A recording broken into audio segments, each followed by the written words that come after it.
Good afternoon, ladies and gentlemen. Good afternoon, good afternoon. Everybody feeling awake? Not awake enough, I'll warrant. Everybody stand up. Come on. Up, up, up, up, up. Right. Stand with your feet apart. Give yourself a shake. Shake, right, okay. That gets the body moving. Now we're all going to try some vocal exercises. Repeat after me. Bibida babida, bibida babida, bibida babida, bibida babida. Do it. Bibida babida, bibida babida, bibida babida, bibida babida. Right. Diggida daggida, diggida daggida, diggida daggida, diggida daggida, diggida daggida, diggida daggida. Right? Okay. Now the last one. Ticketa tacketa, ticketa tacketa, ticketa tacketa, ticketa tacketa, ticketa tacketa. Now I'm not gonna help you with this last bit. You have to put those three component parts together, right? And go bibida babida, diggida daggida, ticketa tacketa, bibida babida, diggida daggida, ticketa tacketa. Go. Yeah, every bit as bad as I thought. Sit down, right? Right, welcome back. This is session 3. Basically, in this session, we're going to be looking at things like open banking, crypto, Web3, and how they've actually transformed financial services. We do actually have 3 speakers, but one's missing in action. We'll get her back fairly shortly. Our first speaker this afternoon is Andy Willmot, Chief Technology Officer at OneBanx, and Andy's going to be talking about, and I didn't know such a word existed, open banking and platformisation. Now, I think the word platformisation deserves a round of applause in and of itself. So, well done.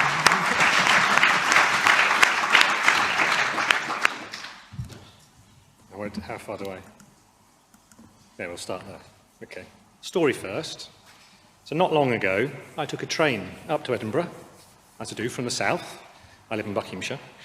And it was early in the morning, and I had a meeting to get to. So I thought, I got on the train, I thought, well, I'll go and get some breakfast from the buffet car. So off I trot to the buffet car.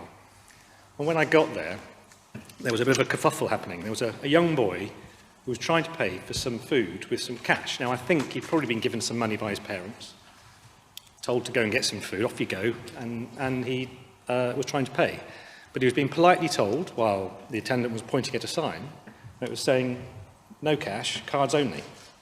Now, I think I probably could have helped him. I could have paid and maybe taken the cash, I don't know, but it was too early in the morning, and I didn't, and I was thinking about it at the time. Anyway, off he trotted, and I'm still there, and I thought, well, at least I got next in the queue. So I went and ordered my breakfast, and I picked out my wallet with my 300 cards in it that I've got, because I work in Fintech.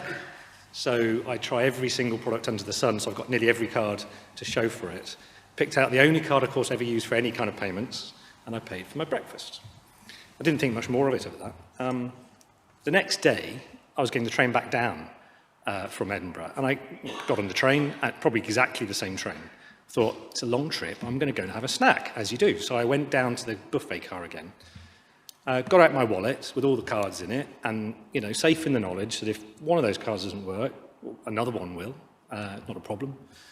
And I ordered my food and presented my card, and I was told very politely, while pointing at a piece of paper stuck to the side, that said, card machine broken, cash only. This is not an unusual situation.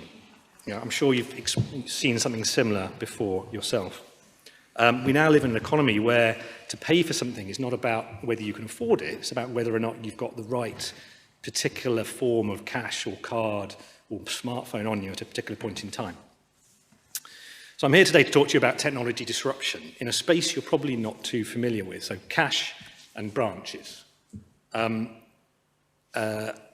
I want to talk to you about how we're innovating to bring financial inclusion to vulnerable customers and how we're creating some of the latest technology, open banking, digital identity, to create frictionless face-to-face financial interactions for local communities.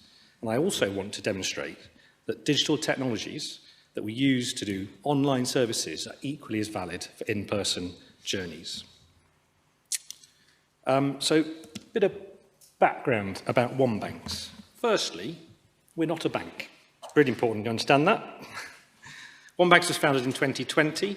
We were created to solve the problem of closing bank branches and access to cash for people and businesses that live and work in those local communities. You see, the real problem with bank branches is their cost. Many of the UK's current 7,000 bank branches are simply not economically viable for the banks that run them. Now, one solution to this, which is our solution, is a low-cost kiosk format that's flexible to fit in to all locations. So, train stations, supermarkets, villages, village shops, libraries, etc. And one that works for all banks. So provides much greater reach than current branches. So our strapline, all banks, one location, all welcome. So on the one hand, why we operate like a fintech, so trainers to a conference. We're agile, so we make use of digital technologies, so cloud, digital identities, that kind of stuff. We're also quite disruptive in the types of solutions that we offer as well. But on the other hand, we're actually just a company trying to support banks to replace their closing bank branches, all right? And make them cost efficient and sustainable. So, right now, we have 4 branches or kiosks live as pilots across the UK. 3 in Scotland, Denny, Lochgelly and Kilwinning. You'll recognise those as maybe unbanked or low-banked towns. They're all slightly different formats, and that's important because we're experimenting with different types of formats and approaches. So the top left with Denny is a completely open plan format. That was our flagship kiosk. Kilwinning, launched in 2021, is a more private space where we've got individual holes or cubby holes for people to do financial transactions in. Lochgelly, we minimised the space down to as small as we possibly could do it. And then most recently, we've just gone live in partnership with TSB with a cash kiosk that fits inside their TSB pop-up branches. So in each of these kiosks, we provide local communities with cash, withdrawal and deposit services, and those for customers, whoever they bank with. So I want to talk through a little bit about how do we do that. So how do we work with multiple banks? Well, this is where open banking comes in. So first, we've got our mobile app up there. Mobile app supports basic account aggregation. You've probably seen it before. You can add your accounts, you can look at transactions, you can look at balances, etc. But then we use open banking to make payments on the basis of a withdrawal, so a staged withdrawal, we call it. And you can go and then pick up your cash in the kiosk on the right-hand side once you've done that staging. We also use open banking for deposits, but in a slightly different way. We just do a basic deposit transfer on to a credit transfer, we call it, but we allow a customer to deposit using the accounts that they've connected using the mobile app. So it means it's a one-click deposit to go money into the machine straight into their account. So why open banking? Well, open banking provided the quickest and simplest way to create a cash withdrawal and deposit service. In fact, despite the customer need, OneBanx probably wouldn't exist without open banking. It allowed us to set up basic and secure services quickly under an existing regulatory framework. And it's the very point of open banking to drive innovation and allow small companies like OneBanx to challenge established ways of thinking. There's a couple of other intriguing bits of tech here that I want to point out. Top one is the iPad that we use. So we don't have ATM screens, we use iPads as the user interface for our cash machines. The reason we do that is so that we can have exactly the same experience on the mobile app as we do in branch or in kiosk. But it also allows us to leverage all the innate capabilities of digital devices. So for example, on the kiosk, because it's an iPad, we can leverage accessibility functions that are out of the box on iPads, like zooming in and then reading the screen back to you. So from a code perspective, actually, they're the same apps as well. So the mobile app and the kiosk, it's actually the same code base. And that's important because that helps us with cost efficiency in terms of doing quick cycle times and deployments. The other aspect here also is we use what we call a headless cash machine. So there's no screen on there, as I mentioned before, and that's a device that's provided by Glory in Japan. It's a very sophisticated cash automation device, but you'll note it's very simple from a customer perspective. There's a hole to put money in, there's a hole to take money out, notes and coins. It's really that straightforward. Probably the best way of showing you how this all works is a demo. So I've got a video that I'm going to show you in a minute. And that video's got 3 sections to it. One of those is a deposit that you'll see. The next one is a withdrawal staging, and then the next one after that is taking the money out. I hope it's in that order. We'll see. It takes a few seconds to start.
It's worth noting that we do actually also support customers without smartphones.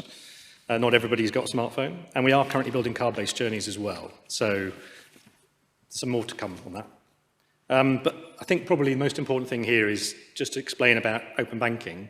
It's provided us an entry to the market, and I hope it will continue to be enhanced so we can leverage it in many more use cases. And what's important to take away, though, is that we're using open banking for in-person financial journeys. All right? And I think that's a great deal of opportunity here for open banking going forward. One of the challenges we had at OneBanx was being a solution for everybody. All right? Not only do we need to support all banks, but we also need to be cognizant of the different ways that people want to work with us and be access to our services. So there's the digital natives. That's like me. All right? Think nothing of downloading an app, sharing my most secret financial data with nearly every single third party out there. And if you show me a kiosk with lots of buttons and holes in it, I would be I'd love the idea of trying to figure out how that all works. In fact, the idea of being helped by a physical person would be a fail for me. And I actually think that's probably similar with a lot of people in this room. But we're not the majority. So OneBanx's key to this is this word that we're using called platformisation. I haven't checked to see if it actually exists. I hope it does. But let me explain a little bit about what we mean by that. So this is about allowing our architecture to change the journeys to support different ways of customer engagement, whether they be a fully self-service journey using our mobile app on the right-hand side here, or on the other end of the spectrum, a fully assisted journey, so essentially over the counter, working with a real person. All of this using the same underlying platform. And this makes engineering simpler, it makes it more agile, but more importantly, it makes it more cost efficient. And it's a key principle of our engineering philosophy going forward. In addition to this, we actually partner with a number of other vendors as well to augment those journeys where there are already services invented to do it. So we don't invent things that already exist. So examples of this, identity verification, AML screening, KYB, KYC, cash in transit, and of course, open banking itself. Now, there's nothing really special about this. There's lots of examples of complex solutions, built orchestrating a number of components together. The key thing is, we didn't design this. Right? Nobody sat down with a piece of paper, drew this picture, and then gave it to the developers and said, go build it. We actually started with a really small set of technologies and single objectives, and gradually just built it out from there. And that's a platform concept, in my view. That's a platform concept meant that we spent about as much time reworking stuff and removing things as we did building customer features and developing out new capabilities. So we need to remove and refactor code as we go, and we're actually still doing that now. However, it's only by treating the solution as a platform that you allow the concept to grow and become successful. And I don't see it stopping there. I think we'll be adapting this, forever. So, the elephant in the room. Why would anybody use this? Isn't cash disappearing? Aren't we moving to a cashless society? Why do we need bank branches anyway? So, from my perspective, there's 2 points that I want to cover on this. One of those is firstly about customer need. So, do people really still need to use cash? Well, the answer comes from the Royal Society for Arts, Manufacturers and Commerce. And they recently did a study called the Cash Census, which explored the use of cash in an increasingly digital economy. And they found that half the population said that it would be problematic for them if there was no cash.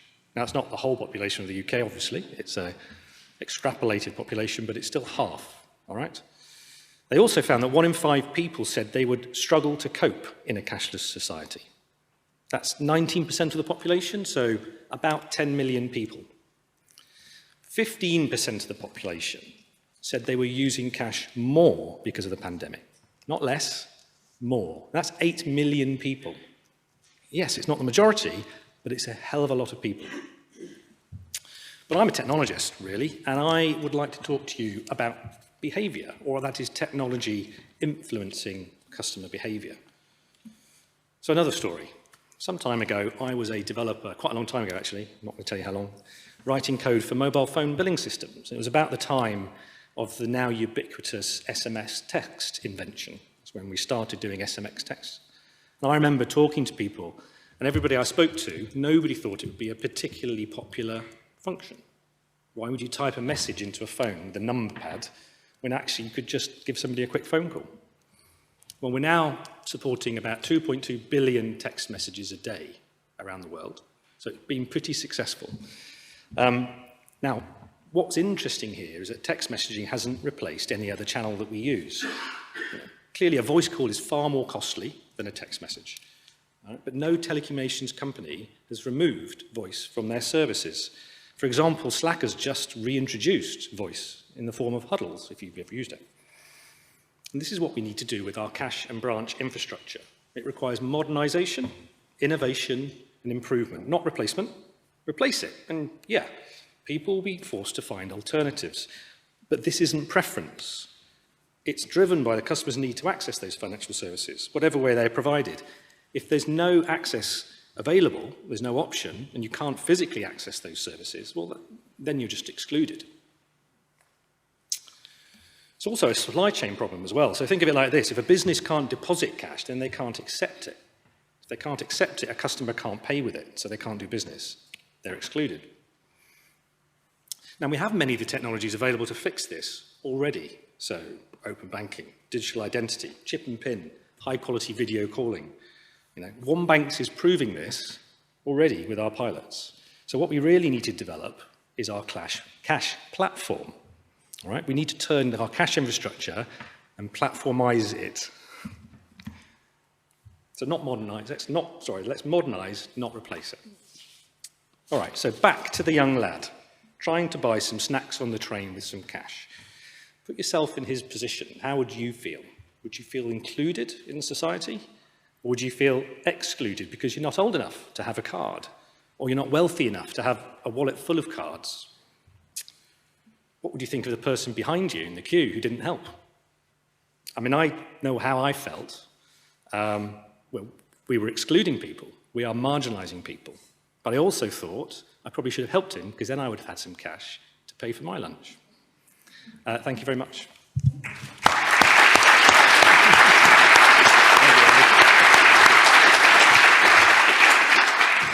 I've just checked. Platformisation is defined as the penetration of infrastructures, economic processes, and governmental frameworks of digital platforms in different economic sectors and spheres of life, as well as the reorganization of cultural practices and imaginations around these platforms. Signed, Andy Willmot. Our next speaker is Sandy Young, Managing Director for Europe for Ripple, and Sandy wants to talk about crypto and banking. Over to you. This time. Thank you very much. Great.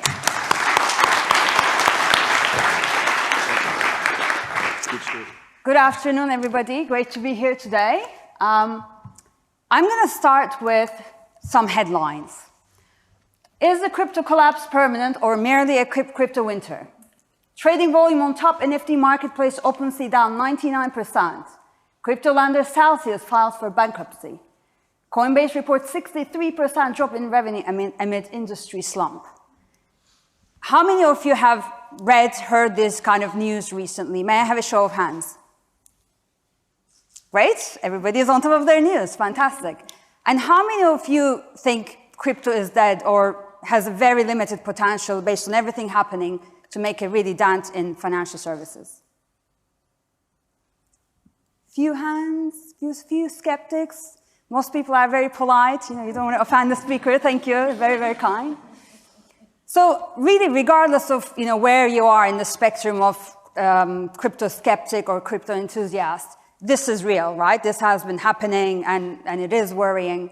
Yet, on the other hand, if we look at a slightly different picture here, this is some of the quotes from our customers, and this is what our customers are saying, using crypto-based blockchain solutions for cross-border payments with Ripple.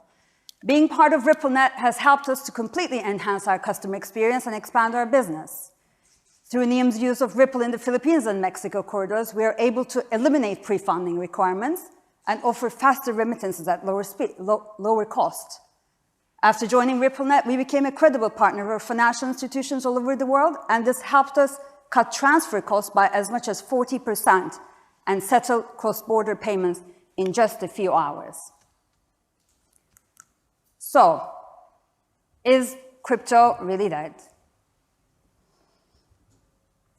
Well, we certainly don't think so at Ripple. We've been around for 10 years, and from the beginning, we've been focused on solving real-world problems around cross-border payments with crypto and blockchain. And what we have created is a thriving payments network with hundreds of customers using it today, over 6 continents, over $15 billion flowing through it on an annual basis. Every single day, we hear the CEOs, CFOs, heads of treasuries, payments of our business customers telling us how they're able to grow their businesses faster because they no longer need to park capital in destination accounts, and how they're able to compete better because of the cost savings and better customer experience they can deliver to their end users, be it people or businesses. Over the last 10 years, what we have observed in terms of the crypto space and the blockchain applications in financial services, that we've moved from hypotheses to pilots and now to real-world use cases, proven use cases. There's real utility and use cases being built in this space, and this is what I would like to talk to you about today. So let's talk about the crypto winter. It looks very cold there, obviously. Look, let's face it, right? It has been a very challenging macro environment, and crypto and digital assets have not been immune from it. Yet we still see an increased adoption of digital assets. If you look kind of through the doomsday news, we still see a lot of crypto-native companies continuing to build. Ripple is one example. We've never been distracted by the movement of pricing of digital assets. We're very much focused on, we actually found these times, sometimes even better, to refocus the business, continue to build for the future, get great talent. And we're not alone. There are some other names out there like that, FTX, Binance, Circle, Bitstamp. If you dare to look sort of through the news, we see a lot of these as well. But what is also interesting is we've seen a lot of established traditional financial institutions jumping on this bandwagon, and they have not been deterred in this environment either. Some of the relatively recent sort of developments to highlight is some of the big Wall Street names have recently announced they're launching a new digital assets exchange, for example. JP Morgan, Goldman are already experimenting and trading on blockchain. SME Group launched Ethereum options. BlackRock has recently partnered with Coinbase to bring digital assets to their institutional customers. And the list keeps going on and on every single day. Now, with global adoption, the total market cap of digital assets have also been increasing. Now, what happens is, a lot of, let's say, crypto naysayers love to talk about how the digital assets, market cap of digital assets were, at a peak of $3 trillion last November. Now you look at it as circa $1 trillion. It's a big slump. And I cannot, argue against that. It is a big slump. But look at the historical trajectory. Look, it's still a big upward trend. In 2013, the market cap reached $10 billion, digital asset market cap reached $10 billion. It only took 5 years, in the following 5 years, to 10x that number, $100 billion in 2017. And in the last couple of years, it's been fluctuating between $1 to $3 trillion. A lot of new use cases around lending, NFTs, identity, various others beyond payments are coming up continuously. What we have also done is we have done our own research, spoken to financial institutions and consumers, developers. Actually, this is from over 1,600 financial leaders of financial institutions and hundreds of customers and developers. And we still see the same traction. 8 out of 10 global institutions expect to use crypto within the next 3 years. So if you are not looking, your competition certainly is. Payments is a very strong use case. 70% thought there's a really interested in using blockchain for payments. And interestingly, if you look at the consumers, 56% of global consumers surveyed said they're actually more likely to trade with a merchant that accepts crypto than not. And so we see this great adoption, but I want to kind of, make it very clear that we don't believe this great, increased adoption of digital assets and crypto is not a death siren for fiat either. This is not a fight. This is not meant to be one versus the another. They can really complement each other. And I think what we have done at Ripple is a really great example of that. We have leveraged the digital asset, XRP, as a bridge currency between two fiat currencies and to create efficiencies and new value in moving it across the world. Another good example is our work in the central bank digital currency space. We have created a private version of the public XRP ledger, and we're working very actively with central banks around the world to bring central bank digital currencies to their countries along with fiat currencies. We certainly believe in a multi-chain, multi-currency future where interoperability is increasingly important, interesting, and digital assets can play a really big role in that space. So $10 trillion. $10 trillion, big number. This is the amount of trapped capital today around the world, waiting in destination markets, many currencies, accounts, countries, waiting for the moment they're going to be needed because somebody needs to make a payment on the other side of the world. It's a big number. And the reason is the current financial infrastructure was created before the internet was built. It's not really fit for the way we live, trade, socialize, entertain, etc. today, which is global, on demand, at a very, very fast pace, and 24/7 as well. But what could you do if you could free up this $10 trillion? Let me tell you what some of our customers do. Expand into new markets, invest in customer acquisition, retention, marketing campaigns, technology, customer experience, and the list goes on. And this is only really one of the benefits that blockchain and crypto liquidity is solving today in cross-border payments. Let me talk about a few more. So let me make it very tangible and practical for you, and I will talk about 3 specific use cases and examples where this is playing out today. One is, so imagine you are a Thai worker in Sweden. You want to send a portion of your salary back home to Thailand to cover for, rent and medical expenses, what have you, groceries.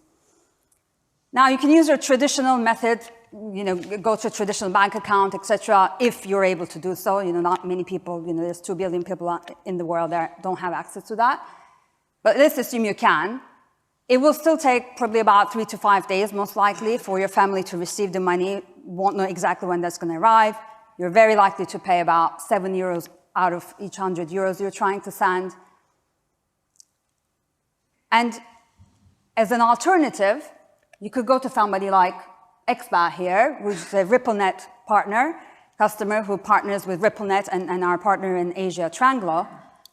And you can actually send the money instantaneously at a fraction of the cost any day of the year, even on Christmas Day.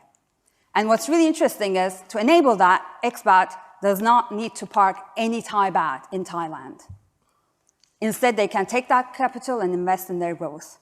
And if they choose to grow in open up another 20 corridors, 25 corridors, they can still do so with the same single API connection they've connected with through RippleNet already. Example number 2. Now you are a small furniture manufacturer in Australia. You import raw materials for your chairs, tables from Singapore, let's say, and you want to pay your supplier in Singapore on time because you want to build a trusted, reliable relationship for the long term, but you don't want to pay too quickly, your working capital, right? You have other expenses, rent, and you want to pay salaries and other suppliers and so on and so forth. Now, it's the same challenges, right? With your tradition as a very small, furniture manufacturer, you're doing it through your bank account. This probably cost you an arm and a leg, take you a few days, and will be very challenging to establish that relationship. If you work with somebody like OmiPay in that market, you can address a lot of these challenges in a similar fashion as I explained in the previous example. Essentially, by using XRP as a digital asset, as a bridge currency to move money across, you can access the currency you need, when you need it, where you need it. Now I'll come to the last and the third example. Now you're head of treasury at People. People is a blockchain-native financial services company with a global footprint. Now you have a really tough job. You're trying to make sure that you have the right funds and the right currency in the right countries around the world. There's a lot of complexities, right? There's a lot of forecasts, assumptions, ever-changing, and operational burden. What if you could manage your treasury operations globally across the world in real time at the touch of a button? Our on-demand liquidity solution for treasury enables you to do that today. So to summarize, there are 3 clear benefits that we see today that we're delivering today to our customers with crypto and blockchain for cross-border payments. Number 1, improved cost of capital. You no longer need to park funds in destination accounts, whether you're handling payments for your customers, people, businesses, or for your own treasury payments. Number 2, you can now pay on Christmas Day. 24/7, 365 days a year, instant settlement. And as the on-and-off ramps between crypto and fiat are improving as well, this is getting better every day. Thirdly, global liquidity from day one. Again, globally, over the last 2 years, we've seen increasingly exponential growth in digital asset pools across the world, which creates a bigger opportunity to access, again, the right asset at the right time where you need it.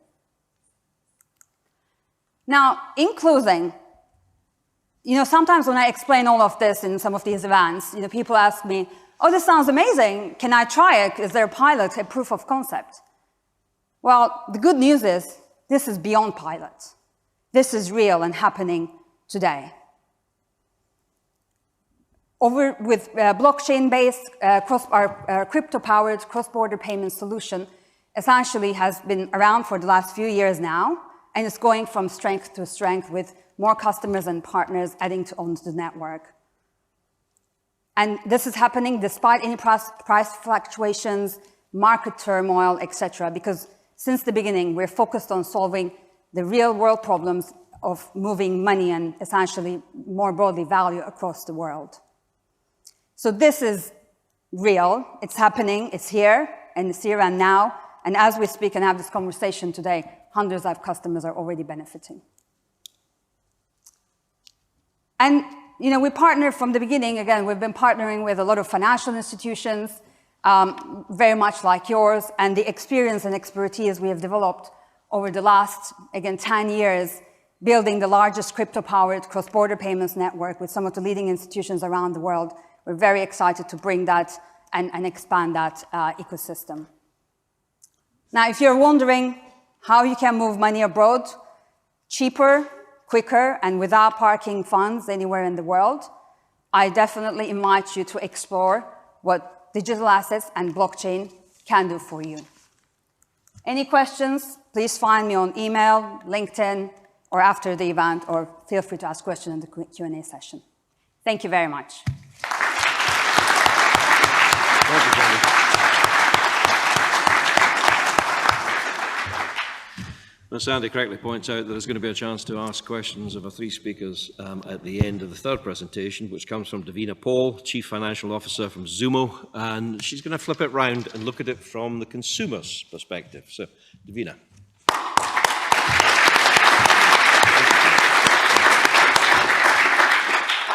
Hi everybody. First of all, I am relieved to hear that crypto is not dead. Otherwise, that would have been a quick exit stage left for me. So yeah, my name's Davina Paul. I'm CFO of Zumo. Zumo is a digital asset wallet that allows our customers to hold, buy, spend and send their crypto. We do have an enterprise solution for banks and other financial institutions, but when we launched, we started off with our consumer app. So my focus today is really on the crypto evolution and its impact to consumers. So Web3 is here, the intersection of blockchain technology, AI, and big data. It's a new version of the internet that intends to give users back control of their data. It puts creators first through things like NFTs and gaming, and it promotes financial inclusion through things like peer-to-peer relationships and fractionalization of assets. The cryptosphere has moved beyond just ownership of Bitcoin or meme coins or Ether. Although, as Sandy did say, the current market cap of cryptocurrencies is sitting at around $1 trillion US, yet it was in November last year $3 trillion US, and we'll touch on that volatility a bit later on. But more recently, we have seen a real explosion in decentralized financial applications, or DeFi products. And these really democratize finance, particularly for unbanked and underserved communities. In fact, DeFi Pulse estimates that there's around $38 billion currently locked in DeFi products. And financial institutions come to companies like Zumo for solutions for their customers. The appetite is being driven by their customers who really want to use a trusted source to access the crypto assets they already have, or maybe enter the market through a source that they know well. But where is all this money coming from? So we know about the institutional players, we know about the Teslas, MasterCards, JP Morgan, Grayscale. They have all embraced crypto, and others. We know that Google has invested in the last 12 months about $1.5 billion into crypto and blockchain companies. But what about individual consumers? Consumers like you and I. And this is why financial institutions are coming to us. Let's go back to the beginning of the crypto story. So it was created against the backdrop of a global financial crisis, with a sense of dissatisfaction and even mistrust in existing financial systems. We fast forward to today, it is very likely that millennials will be the first generation to be worse off than their parents. We are living in a cost of living crisis with soaring energy prices and inflation hovering around double digits. We've got global political and financial turmoil. And according to the World Bank, over 1 billion of the world population are still unbanked. And that number increases even more when you look at people who are underserved by financial products that you and I often take for granted. And it's against this backdrop that crypto has really thrived and gained traction fast.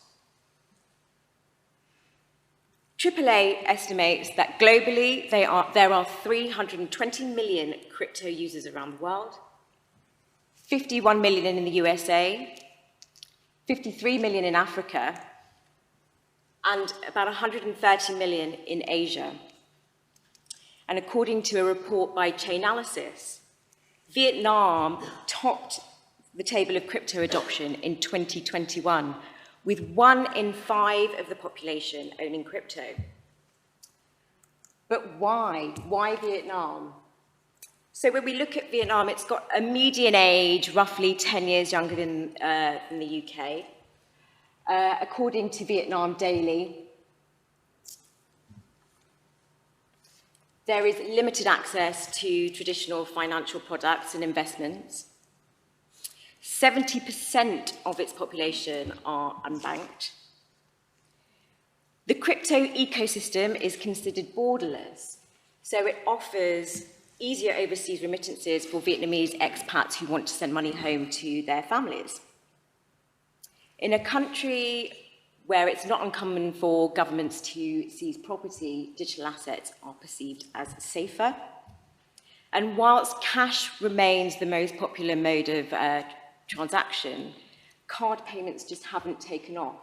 So we can see Vietnam is a brilliant example of how crypto has filled a void that existing financial systems were either unable or unwilling to fill.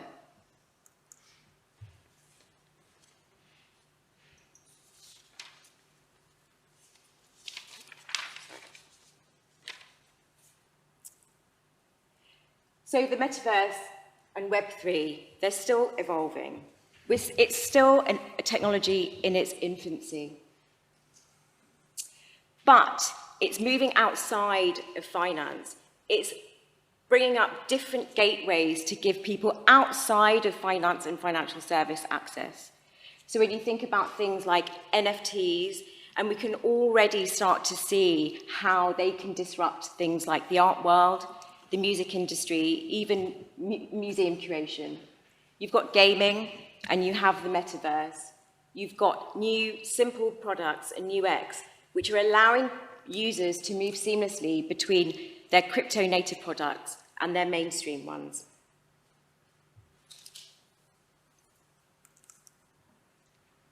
But there are challenges. It is a technology that is constantly evolving, and one that we have to take users on a journey. When you look at the leap from Web 1 to Web 2, and the resulting digital economy that sprung up from that, we can see that Web 3, we haven't really scratched the surface, and it's likely that there are a lot of products that haven't even been developed yet. There have obviously been recent high-profile operational failures at operators like Terra and Celsius.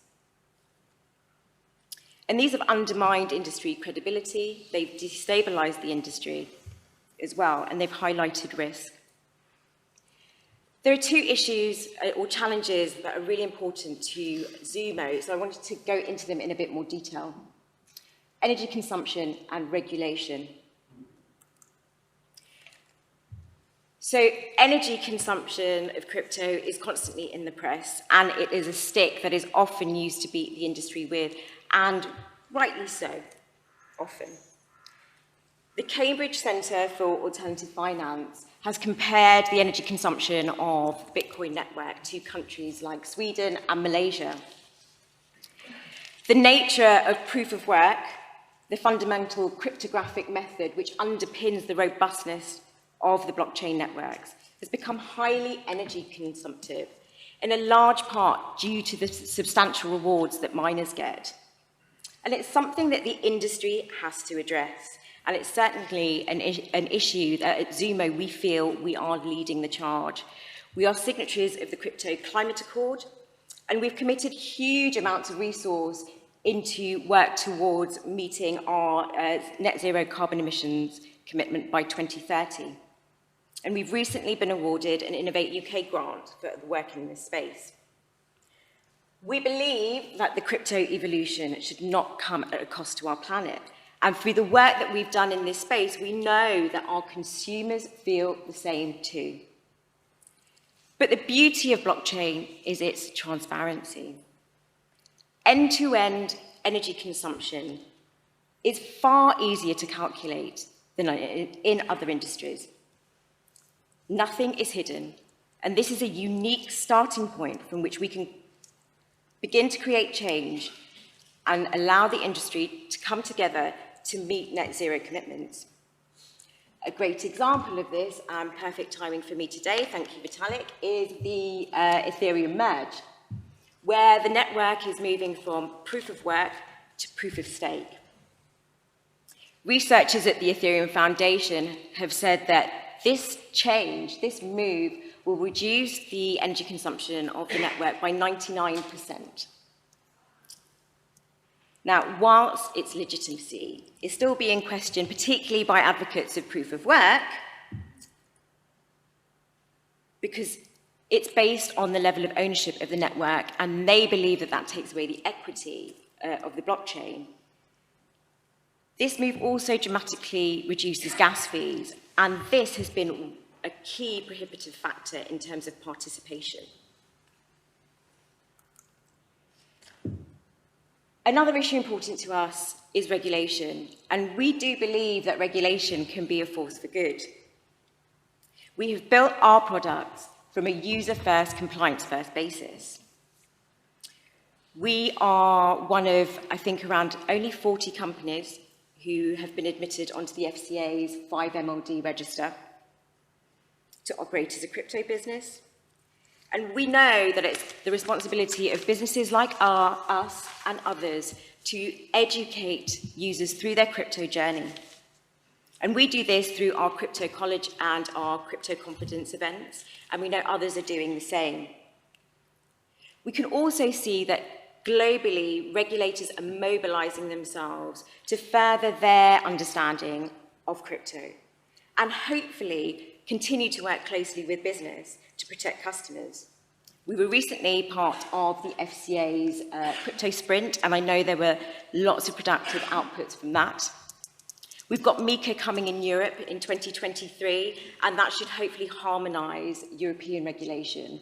And last year, President Biden signed an executive order specifically regarding crypto regulation in the USA. Whilst there is resistance in some quarters and fear of heavy-handed regulation, ensuring customer safety is at the top of the agenda will only increase attractiveness for mass adoption. If regulators are able to provide clarity, we believe that this will also assist market stability. And where there's stability, it's going to encourage further investment. So, in summary, Web3 is here. The numbers show it, 320 million users worldwide. It's in its burgeoning infancy, but it's definitely here. More and more consumers are turning towards crypto as a way to participate in a financial system that they perhaps have been excluded from before, or they didn't trust that much. It's a responsibility for businesses like ours to take consumers through this journey and educate them, work with regulators to make sure that consumers feel safe. And we can hopefully do this in a way that moves the industry forward, in a way that benefits both people and planet. Thank you.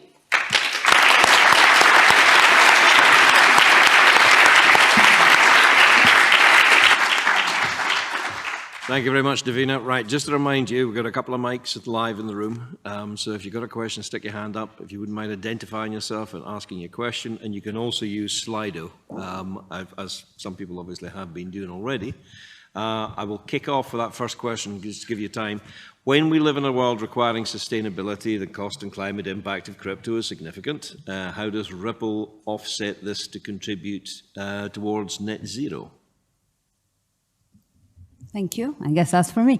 Yeah, so we have a number of different initiatives. I think it is important to point out that first and foremost, so one of the reasons, not the only, but one of the reasons, for example, we've been using XRP as choice, the digital asset to bridge currencies when we move money across, is this, carbon footprint and the sustainability elements, right? So, for example, if you compare, there's been a lot of sort of news out there. For example, the Bitcoin's footprint is equivalent to sort of 14 million households, 14 million US households, whereas XRP Ledger's footprint is equivalent to 50 versus 14 million households. So that is the difference. So that is one of the reasons we have been, for example, leveraging XRP.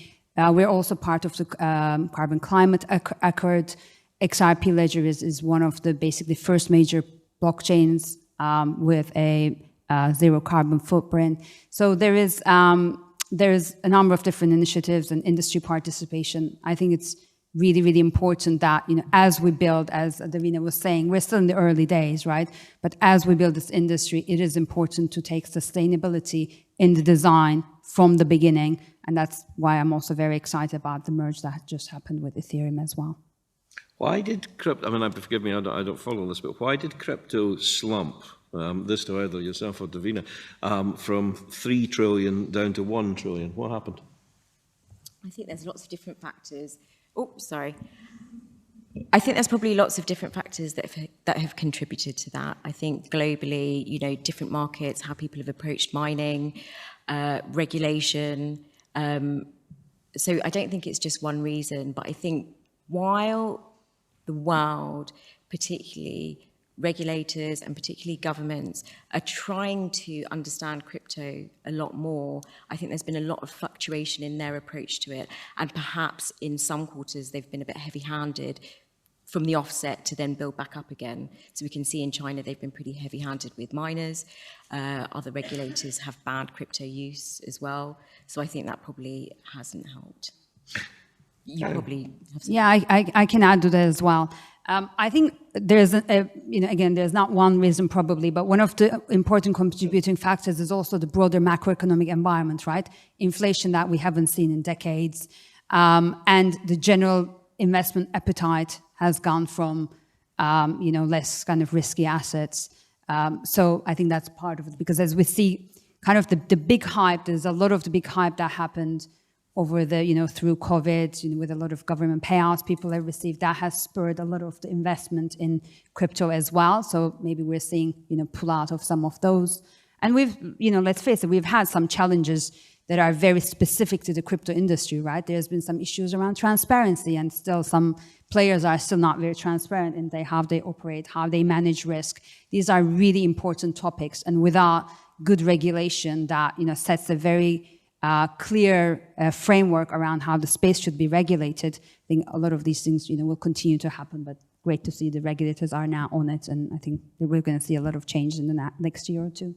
I'm genuinely curious about this, because currencies have always been the preserve of nations, and this breaks that particular paradigm, which is fine. But as you rightly point out, there is therefore an issue of trust.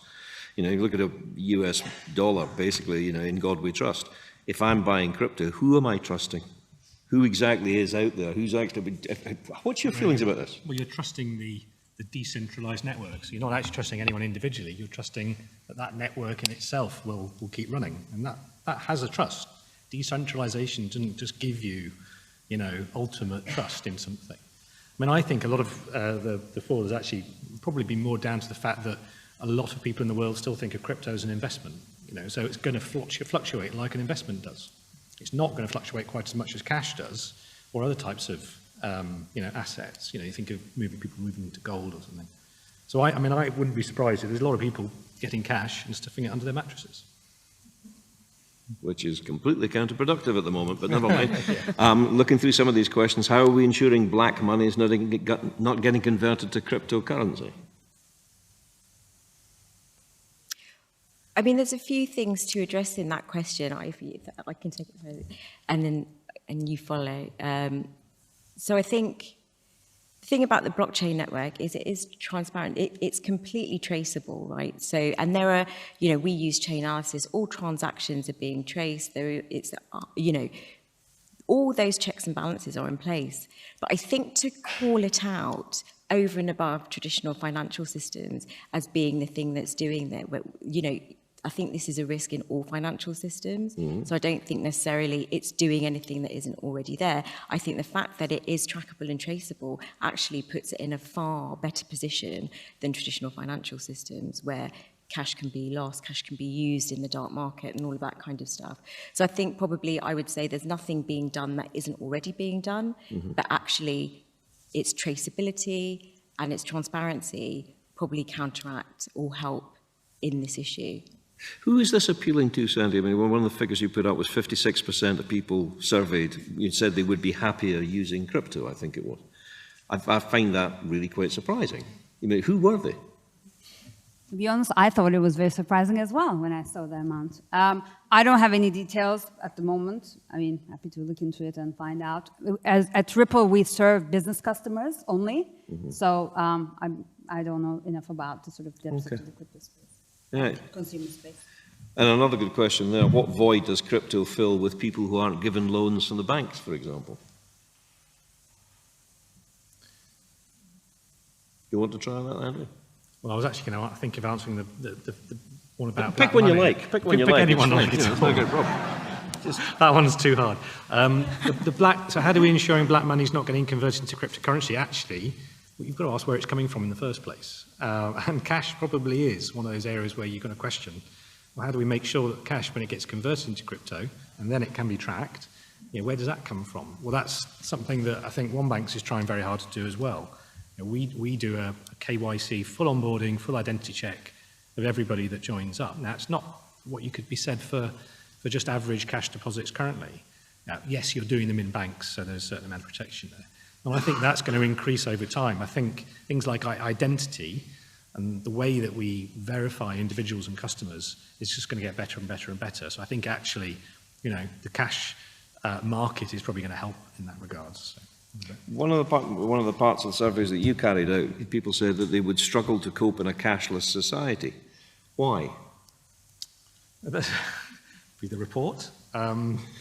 No, I'm asking you, it's quicker. So I'll give you my impression. So communities that we're working in, we're operating in small villages where, opposite side of the co-op is the local hairdresser or the butcher. And these people, they've got internet access. Sometimes, right? The quality of the internet access isn't that great in a lot of these places. So they can't necessarily have machines around all the time, or they have to go out to the window and hold it up.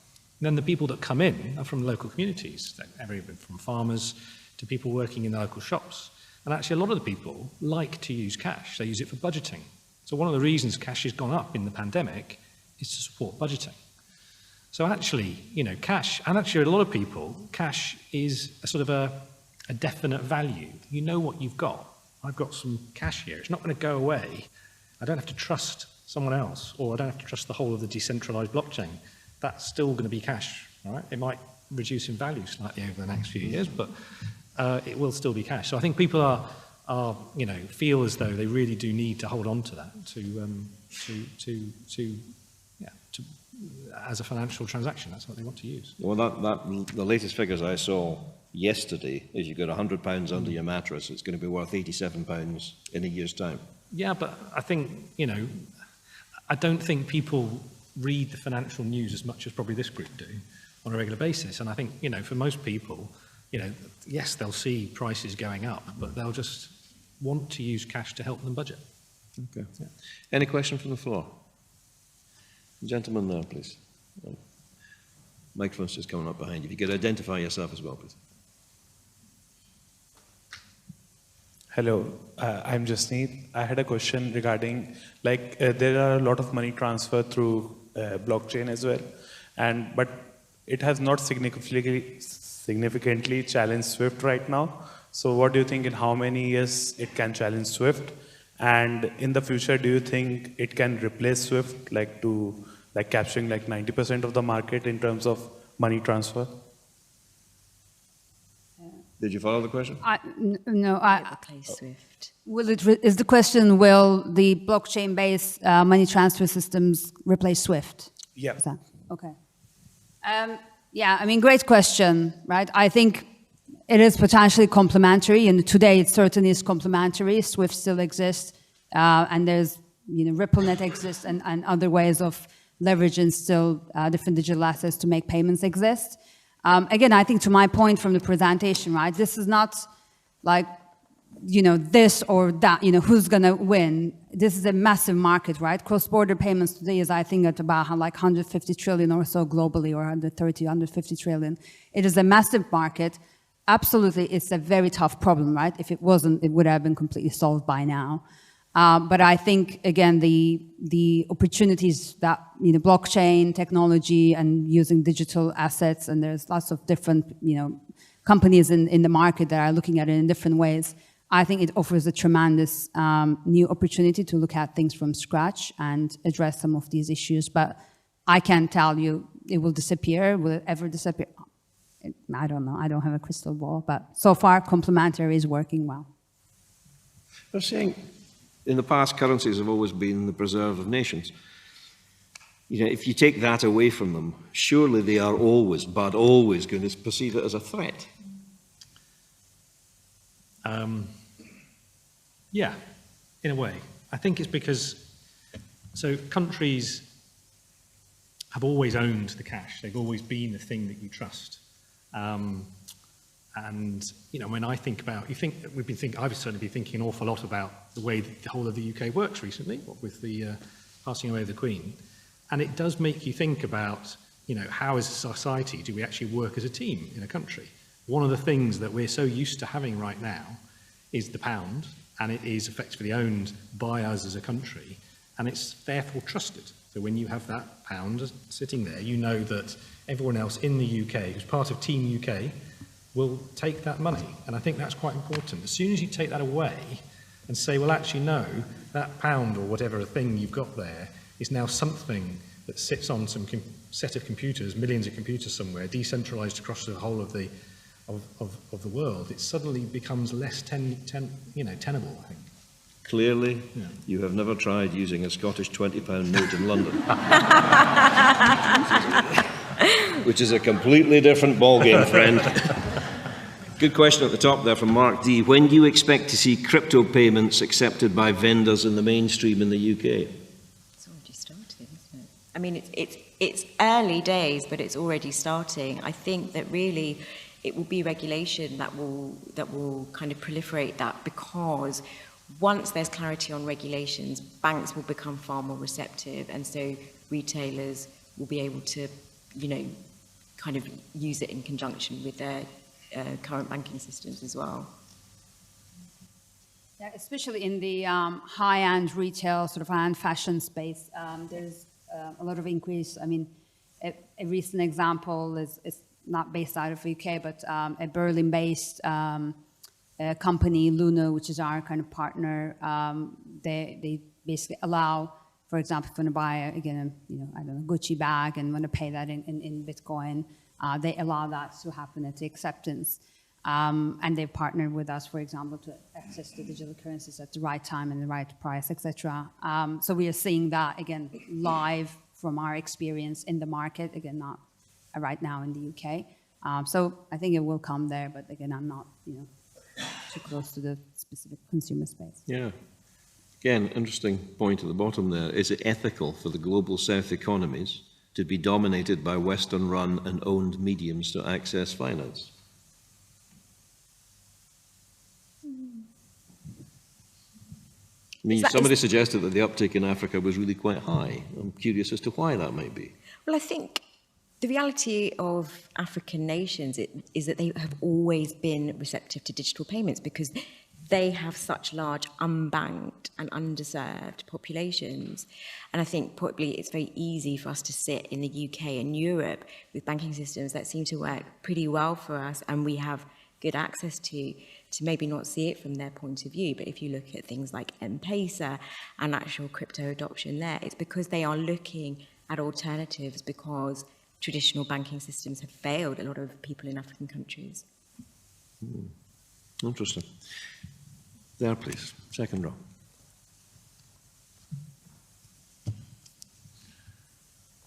Yeah. Thank you. Yeah, good afternoon, everybody. My name's Ian Taylor. I'm Head of Crypto Digital Assets at KPMG and also Executive Director for Crypto UK, I must say. Both Sumo and Ripple are members of Crypto UK. I think this is a really interesting debate. This goes to the point of, and Andy, with a tech background, you've seen disintermediation in many different verticals. And what we're talking about here is the future of payments. Is cash going to survive?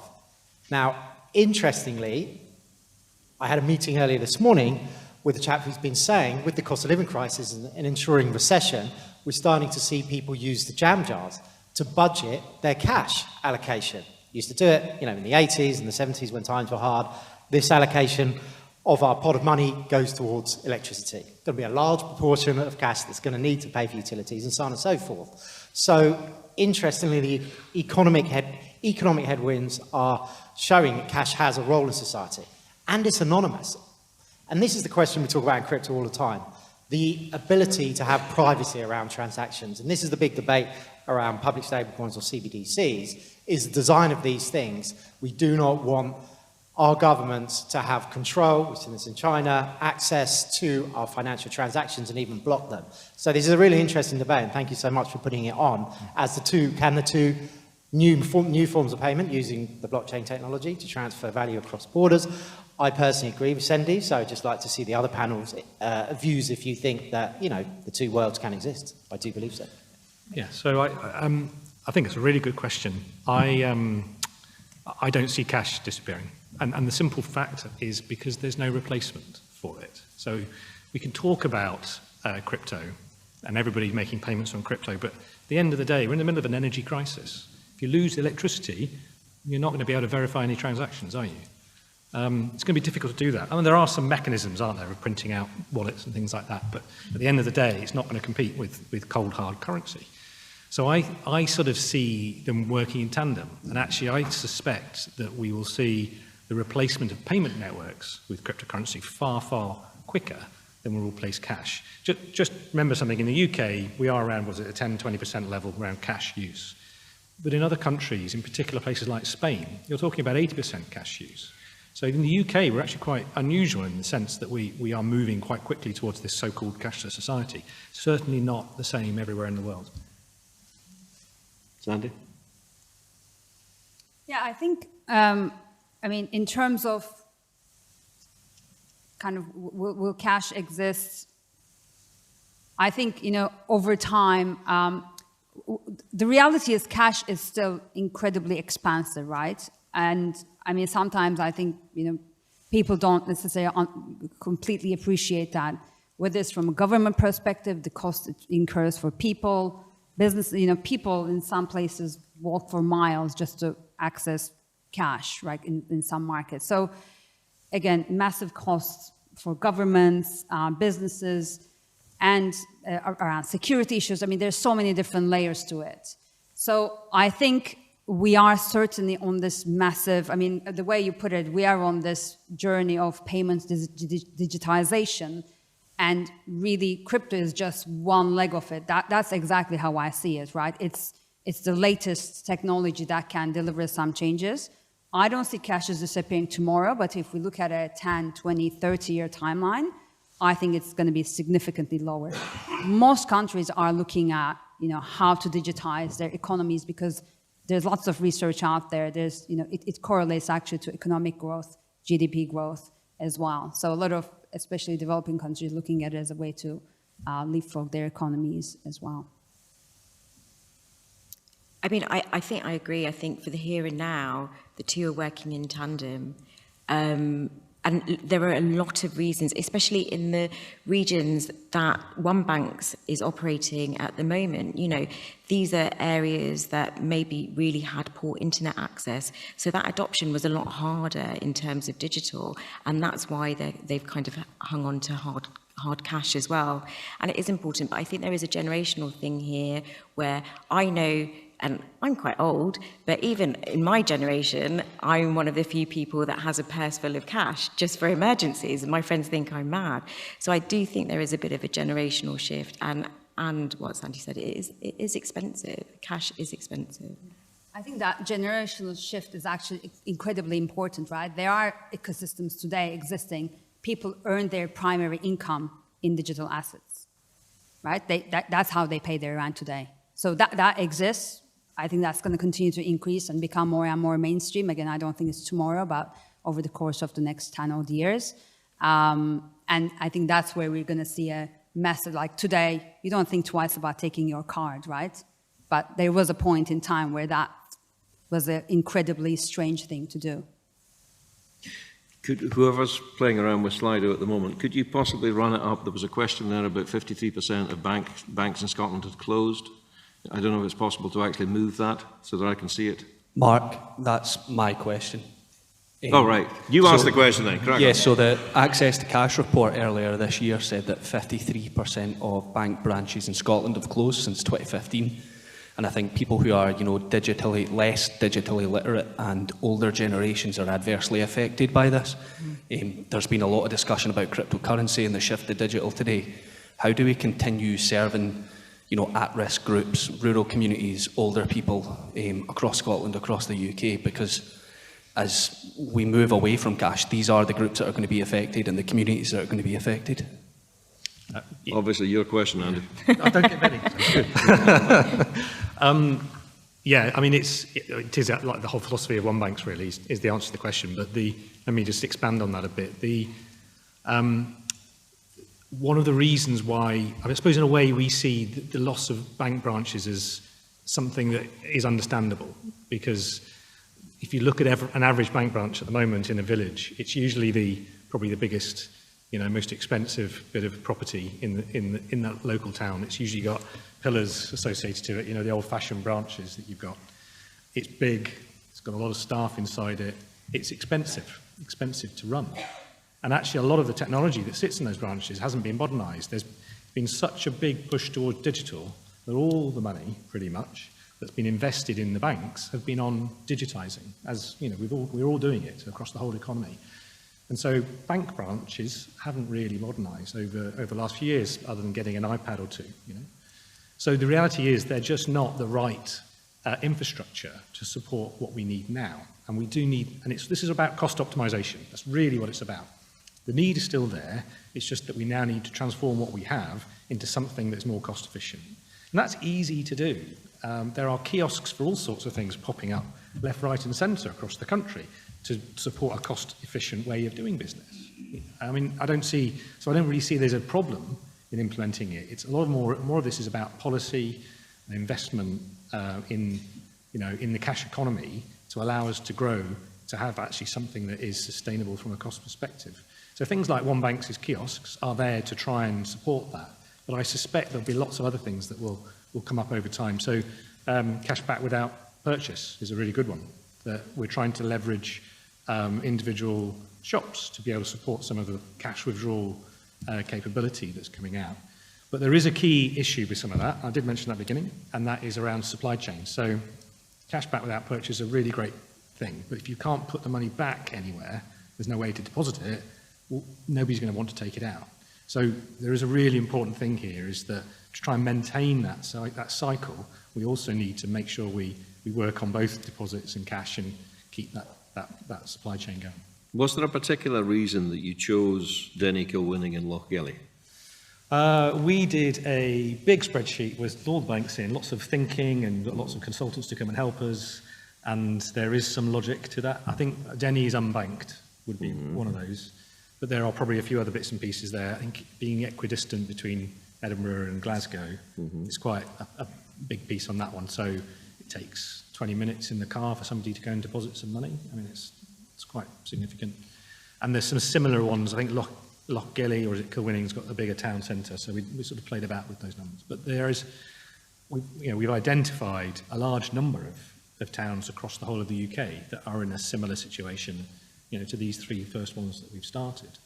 And we don't think it's actually just, the small towns in the middle of nowhere that are important to service here, because, we see that it's a population thing, it's a behavioural thing, and that's not something that's necessarily about where you live. It's actually about what you want, and how do you want to, service the financial transactions that you do on a daily basis. I think it will exist in town centres as well. So, the TSB pop-up one is in Nottingham city centre. Okay. So, there are, I think, the logic is yet to be finalised exactly how we should do that. And I think actually one of the probably worth pointing out is that this can link into the latest work that's happening in the cash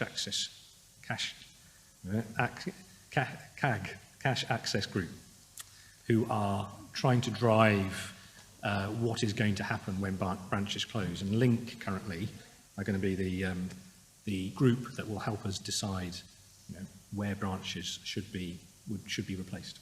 What's the panel's sort of gut instinct on this? Would His Majesty's Treasury like to get rid of cash tomorrow? Because that's going to make everything very, very trackable. Well, they have launched, I know that the last Chancellor, are we allowed to say his name? Don't know. It's difficult to keep track of them. Oh, yeah. Is he no, the Chancellor, the one before. Yeah. He did launch a blockchain crypto steering group with the Bank of England. So it's certainly something that lots of governments are looking into in terms of, central digital currencies and things like that. For governments, there are a lot of plus points for that. Come on. It's not quite music, but you still have to dance. Sorry, you were saying. No, yeah, so I think a lot of governments are taking it very seriously. I guess there is this fear of how it will be rolled out, and in terms of, it needs to be public focused, rather than just being kind of something that supports the government. It has to support the wider population and be done in a way that is beneficial to them. Mm-hmm. I think there is a bit of what you said. I think people do see cryptocurrencies and digital payments as being more trackable and therefore, more easy to manage. But we've just legislated in the last Queen's speech to make access to cash more available to people. So I don't think these two things are necessarily opposite of each other. I think actually this is really about transforming the way we make payments and financial transactions across the UK, and I think it includes cash. Any thoughts? Yeah, I mean, in fact, I think at the moment about 90% or so central banks are looking at the same thing at different stages, from research to pilot to, I think there are about 9 that have already implemented central bank digital currencies. It's not a surprise that we're seeing that implementation, I think, in smaller jurisdictions, right? Bahamas and, again, a few others out there. It's obviously easier to implement, test out, and really learn. So I think a lot of these sort of bigger economies that have stronger currencies, like the UK, are kind of watching those very, very closely to understand basic implementations. Whether that will happen or not, I think it really depends. Does it deliver additional benefits to a already kind of very digitalized economy, right? And I mean, that is yet to be resolved. There's a lot of initiatives, Crypto UK, there's a number of different initiatives looking into that.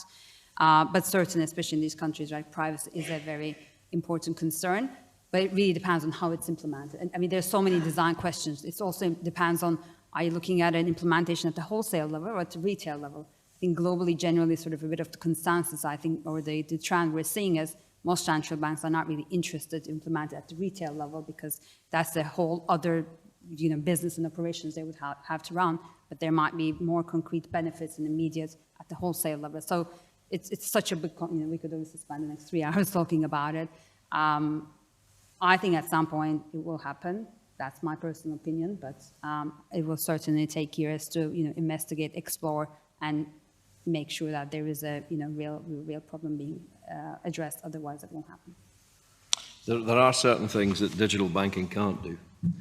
40 years ago, I had an old school bank manager called Mr. Smith in Kirkintilloch, who told me a lovely story once that when he was a baby bank manager, he was asked to go in debt for somebody who was going off on holiday in Errol in Perthshire, and he turned up and it was the bank you described had the pillars on the outside. It was, you know, on wooden counters and that kind of thing. And he sat at the bank manager's desk. He'd gone in early on a Monday morning, and the first thing he did was to check the emergency button underneath the desk, and he pressed it 3 times and was gratified to hear 3 separate rings. So it worked. He was even more gratified when, at 10 to 9 in the morning, the waiter from the hotel next door turned up with a tray with 3 whiskies on it, because that had been the signal that had been agreed. Any particularly favoured customer rang the bell, and that was the number of whiskies that he actually wanted. So those days are gone, friends. They're just gone. Can I ask you to thank our 3 speakers one more time, please?